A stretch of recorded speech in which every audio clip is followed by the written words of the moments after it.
خبر آپ کو دیں گے، انسداد دہشت گردی عدالت راولپنڈی نے کیسز دوسری عدالت میں منتقل کرنے کی پنجاب حکومت کی درخواست پر لاہور ہائی کورٹ میں سماعت اس حوالے سے جاری ہے۔ عدالت حکم پر ججز تعینات کرنے والی کمیٹی کے ممبران مریم اورنگزیب، مجتبیٰ شجاع الرحمان اور دیگر عدالت میں پیش ہو گئے ہیں۔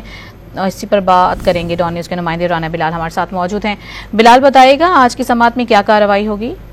جی دیکھیں، سازش دہشت گردی عدالت 1 راولپنڈی سے کیسز دوسری عدالت میں منتقل کرنے کی پنجاب حکومت کی درخواست پر سماعت ہوئی ہے، جس درخواست میں chief justice Lahore high court نے پنجاب بھر کی ماتحت عدلیہ میں ججز کی عدم تعیناتی کا نوٹس لیتے ہوئے آج ججز تعینات کرنے والی حکومتی کمیٹی کو طلب کیا تھا، اور حکومتی کمیٹی کے جو ممبران ہیں وزیر قانون پنجاب، اس کے ساتھ ساتھ سینئر جو منسٹر ہے مریم اورنگزیب اور مجتبیٰ شجاع الرحمان میں جو دیگر حکومتی کمیٹی کے ممبران ہیں وہ عدالت میں پیش ہوئے ہیں، اور chief justice Lahore high court Malik Shahzad Ahmad Khan نے سماعت کے بعد ماتحت عدلیہ کے ججز کی تعیناتی کے لیے حکومت کو 3 ہفتے کی مہلت دی ہے، اور یہ کہا ہے کہ 3 ہفتے میں ججز کی تعیناتی کر کے رپورٹ عدالت میں پیش کی جائے۔ لاہور ہائی کورٹ نے حکومتی کمیٹی سے پیر کے روز جو پیش رفت رپورٹ ہے